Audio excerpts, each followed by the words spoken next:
Hi hello ನಮಸ್ಕಾರ. ಇವತ್ತಿನ topic define constitution. ಕನ್ನಡದಲ್ಲಿ ಸಂವಿಧಾನವನ್ನು ವ್ಯಾಖ್ಯಾನಿಸಿ. KSLU ಪ್ರಶ್ನೆ ಪತ್ರಿಕೆಗಳಲ್ಲಿ ಡಿಫೈನ್ ಕಾನ್ಸ್ಟಿಟ್ಯೂಷನ್ ಒಂದೇ ಬರೋದಿಲ್ಲ. ಡಿಫೈನ್ ಕಾನ್ಸ್ಟಿಟ್ಯೂಷನ್ನೊಂದಿಗೆ explain the different types of constitution ಅಥವಾ silent features of Indian constitution ಅಂತ ಕೇಳ್ತಾರೆ. ಸೊ ಇದು ಡಿಫೈನ್ ಕಾನ್ಸ್ಟಿಟ್ಯೂಷನ್ಗೆ ಮಾತ್ರ ಸೀಮಿತವಾಗಿ ಈ ವಿಡಿಯೋ ಮಾಡುತ್ತಿದ್ದೇನೆ. ಮುಂದಿನ 2 ಪ್ರಶ್ನೆಗಳಿಗೆ ಅಂದರೆ ಸಬ್ ಕ್ವೆಶನ್ಸ್ ಎರಡೇನಿದ್ದಾವೆ ಅದಕ್ಕೆ ಅದಾದ ಟಾಪಿಕ್ಗೆ ಸಂಬಂಧಪಟ್ಟಂತೆ ಮತ್ತಷ್ಟು 2 ವಿಡಿಯೋಗಳನ್ನು ಮಾಡುತ್ತೇನೆ. ದಯವಿಟ್ಟು ಅದನ್ನು ಇದರೊಂದಿಗೆ ನೋಡಿ. ಸೊ ಇಂಟ್ರೊಡಕ್ಷನ್ಗೆ ಹೋಗೋಣ ಈಗ. Every country must have a constitution as the constitution helps and guides in governing a country.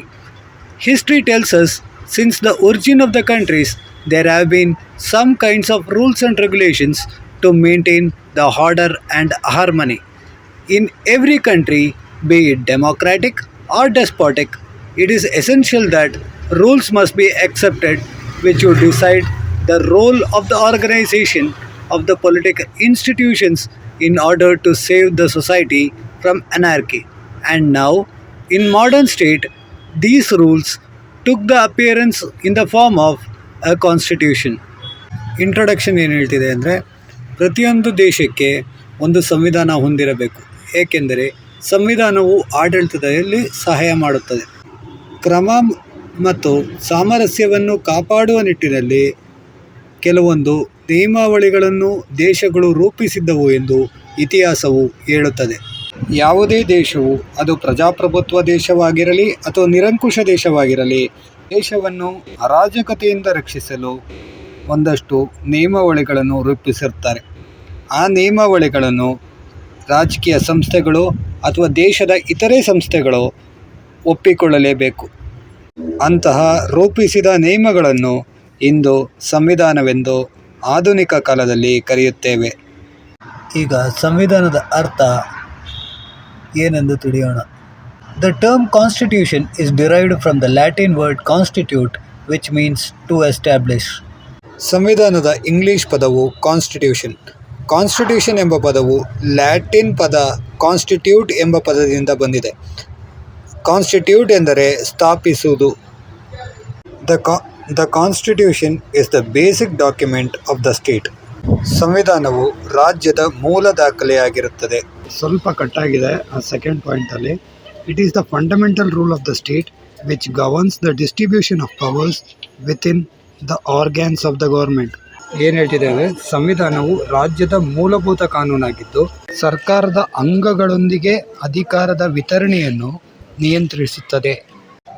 ವಿವಿಧ ಬುಕ್ಕುಗಳಲ್ಲಿ ನ್ಯಾಯಶಾಸ್ತ್ರರು ಸಂವಿಧಾನ ಎಂಬ ಪದಕ್ಕೆ ಒಂದಷ್ಟು ಡೆಫಿನೇಷನ್ಗಳನ್ನು ನೀಡಿದ್ದಾರೆ.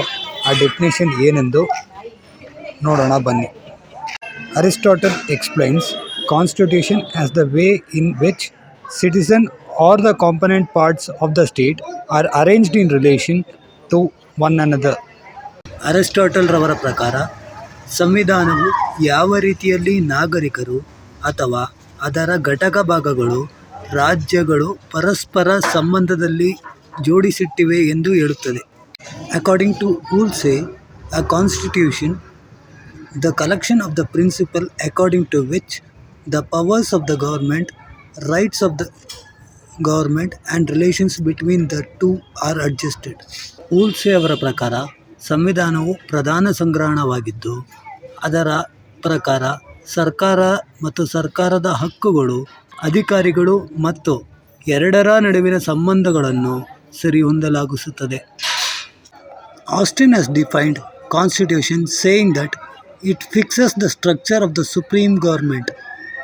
ಆಸ್ಟಿನ್ ರವರ ಪ್ರಕಾರ ಸಂವಿಧಾನವು ಸರ್ವೋಚ್ಚ ಸರ್ಕಾರದ ರಚನೆಯನ್ನು ಸರಿಪಡಿಸುತ್ತದೆ. Next, what constitution lays down. Constitution ಏನು ಹೇಳುತ್ತದೆ? Constitution speaks the organisation and power of the government. ಸಂವಿಧಾನವು ಸರ್ಕಾರದ ಸಂಘಟನೆ ಮತ್ತು ಅದರ ಅಧಿಕಾರದ ಬಗ್ಗೆ ಹೇಳುತ್ತದೆ. It lays down the principle and rules governing the political process. ರಾಜಕೀಯ ಪ್ರಕ್ರಿಯೆಯನ್ನು ನಿಯಂತ್ರಿಸುವ ಮೂಲ ಮತ್ತು ನಿಯಮಗಳನ್ನು ಹೇಳುತ್ತವೆ. Constitution lays down the relationship between the people and the government. ಸಂವಿಧಾನವು ಜನರು ಮತ್ತು ಸರ್ಕಾರದ ನಡುವಿನ ಸಂಬಂಧದ ಬಗ್ಗೆ ಹೇಳುತ್ತದೆ. ಮತ್ತೇನು ಹೇಳುತ್ತೆ ಅನ್ನೋದು ನೋಡೋದಾದರೆ rights and duties of the citizens, ಅಂದರೆ ಸಂವಿಧಾನವು ನಾಗರಿಕರ ಹಕ್ಕು ಮತ್ತು ಕರ್ತವ್ಯದ ಬಗ್ಗೆ ಹೇಳುತ್ತದೆ. The government of the state gets organized and works in accordance with the provisions of the Constitution. People gets the right protected from the Constitution. No one, not even the government, can violate the Constitution. ಅಂದರೆ ಸಿಂಪಲಾಗಿ ಹೇಳೋದಾದರೆ ಸರ್ಕಾರವು ಅಥವಾ ಸರ್ಕಾರದ ಸಂಸ್ಥೆಗಳು ಅಥವಾ ಸಂಘಟನೆಯು ಸಂವಿಧಾನದ ಪ್ರಾವಿಷನ್ಗಳಿಗೆ ಸೀಮಿತವಾಗಿ ಕೆಲಸ ಮಾಡಬೇಕು. ಹಾಗೆಯೇ ಸಂವಿಧಾನದ ಮುಖಾಂತರ ನಾಗರಿಕರಿಗೆ ಸಿಕ್ಕಿರುವ ಮೂಲಭೂತ ಹಕ್ಕುಗಳನ್ನು ಸರ್ಕಾರ ಕಾಪಾಡಿಕೊಳ್ಳಬೇಕು. ಹಾಗೆಯೇ ಅದು ಯಾವ ವ್ಯಕ್ತಿಯಾಗಿರಲಿ, ಸ್ವತಃ ಸರ್ಕಾರವೇ ಆ ಸಂವಿಧಾನದಿಂದ ಸಿಕ್ಕಿರುವ ಮೂಲಭೂತ ಹಕ್ಕುಗಳನ್ನು ಉಲ್ಲಂಘಿಸುವಂತಿಲ್ಲ.